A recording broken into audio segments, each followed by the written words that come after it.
What's up, AMCAT Nation? Coach Bailey, AMCAT Strength and Conditioning. Thank you for tuning into this video. Let's jump right into it.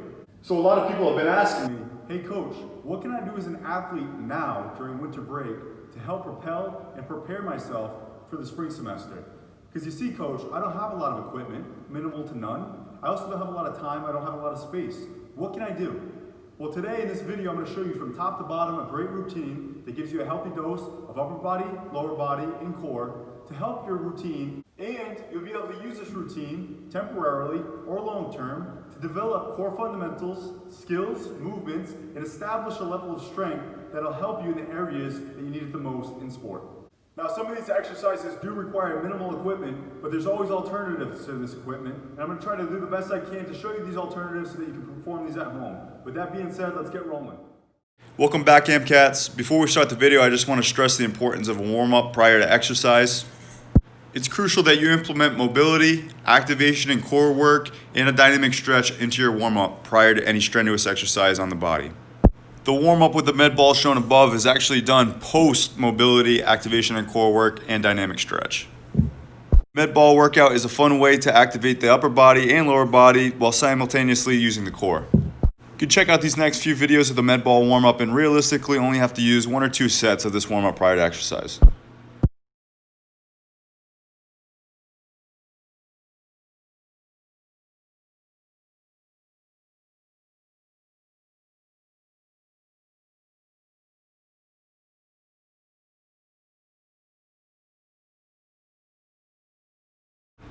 Now, as we get into the lower body portion of the workout, you'll notice that we can start without weights on most exercises and then progressively add weight. Now, as we go along, you'll notice that underneath the description of the exercise, there's a set and a rep range. This is just a reference for you to use. However, you can always change the set and the rep range based on how many of these exercises you choose to perform. In other words, during this course of this 14.5-minute video, you're going to see a lot of different exercises, but to perform every single exercises in one training routine is too much volume. So you want to pick and choose between the exercises you choose to perform for that day. Luckily, there's a good variety of exercise choice within the video, so you can actually choose different exercises for different training days and cater it specifically to your needs. For lower body exercises, I suggest picking 4 to 6 different exercises, both training unilaterally and bilaterally, meaning on a single leg and both legs at the same time. 2 to 3 of these exercises can be performed bilaterally, and conversely, 2 to 3 exercises can be done unilaterally. Also implement 1 or 2 exercises that are done isometrically, also known as iso or static hold.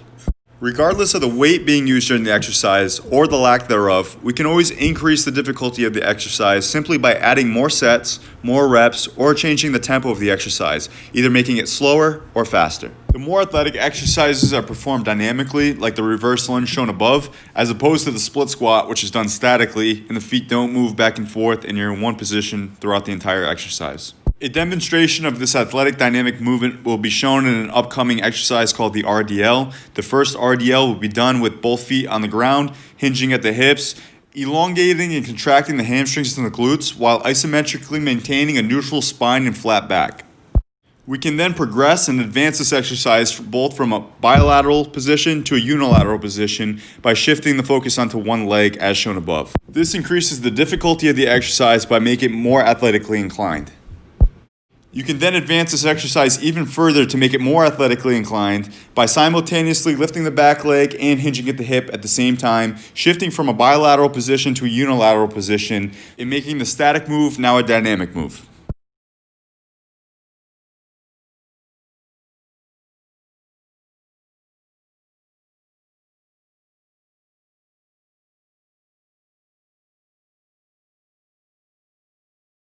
You can utilize your household wood floors and some type of bag or mesh cloth that you can slide on the floor with, like as shown in this exercise above.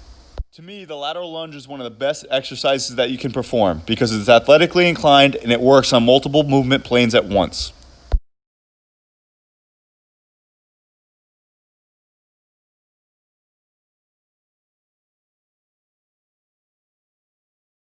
Take the next few minutes to go over the rest of the lower body exercises.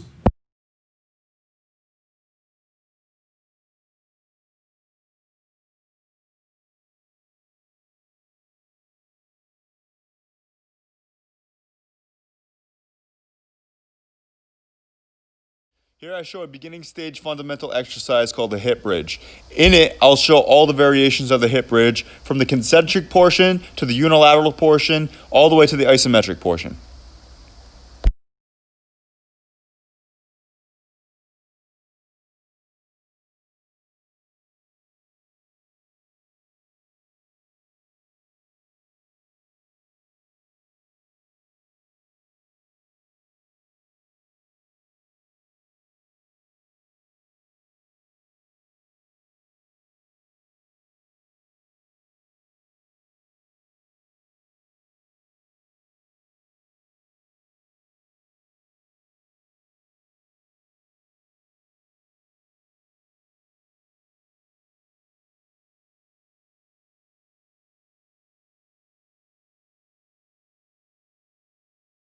Referring back to the non-foot elevated hip bridge, we're going to go through all three portions of it here: the concentric portion, the unilateral portion, and the isometric portion.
Adding band resistance loaded from different angles to a unilateral exercise is a great way to increase your core and your lower body potential.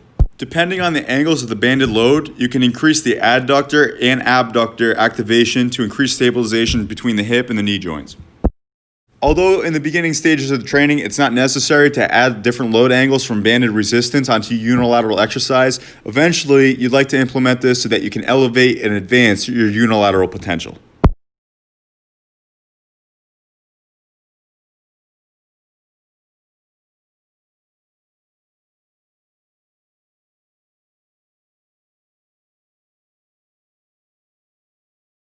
You'll notice that as we get into our core section of the training, most likely we'll be standing on our feet with a band loaded from the transverse plane. This allows us to train our core more athletically and implement anti-rotation and rotation in training methods. Training your core in this manner is much more beneficial for stabilization than your average crunch or sit-up. As shown above, the different paths and angles of resistance that the band can provide will activate and stabilize different muscles within the core.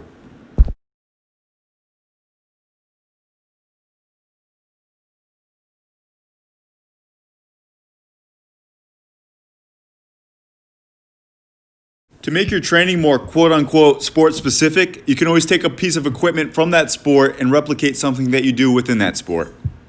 In the case shown above, I'm using a basketball, but in any case, you could use a volleyball or a football, a baseball bat, and so on. For the next minute or so, I'll be demonstrating the same movements that I was using prior to using the basketball, although now I have implemented the basketball.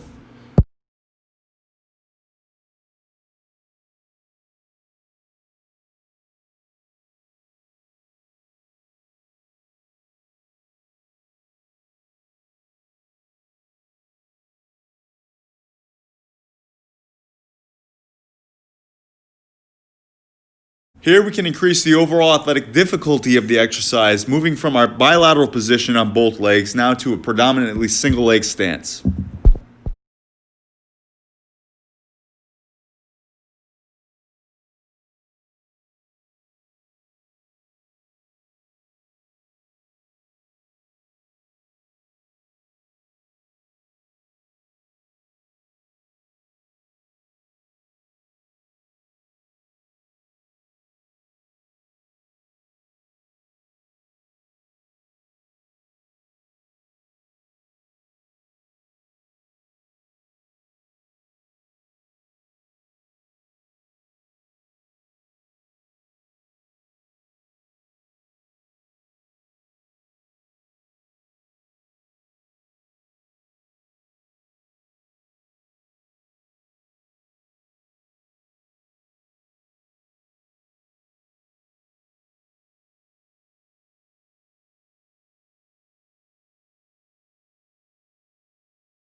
As we move forward into the upper body portion of the training, you'll notice that there isn't anything extreme like bench press. Don't get discouraged by the things that aren't in the video, more so focus on the things that are in the video and how you can increase your athletic ability. There are plenty of things here in this video that will benefit you greatly in absence of the more popular lifts such as the bench press. Again, just to reiterate what we went through in the lower body section, to increase difficulty through your training, you can always add more sets, add more reps, or change the tempo of the exercise, moving slower or faster. Many of these exercises shown are performed with dumbbells, but you can also utilize anything that has weight to it. Recently in a video I posted on YouTube, I utilized water jugs in replacement of dumbbells. Water jugs are good because they have a handle and they weigh about 8 pounds. You can always adjust the weight of the water gallon jug. If you want to increase it, you can replace the water with either sand or rocks, or if you want to decrease it, you can simply pour out some of the water. Another alternative of a dumbbell, although not as effective as a water gallon jug, would be a backpack. You can easily increase weight of a backpack or decrease. You can also use any type of bag that can hold weight.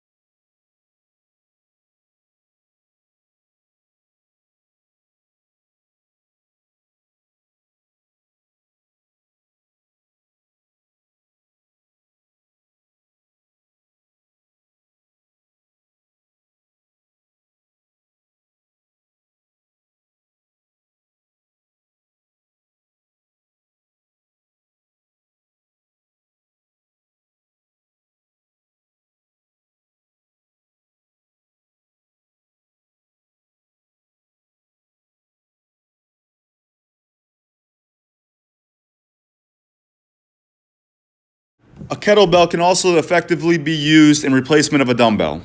The position of the dumbbell on my wrist shown above is a stable position. And to progress this, we can flip the dumbbell end over end and hold it upright, and now we activate all the stabilizers within the shoulder, increasing the difficulty of the press.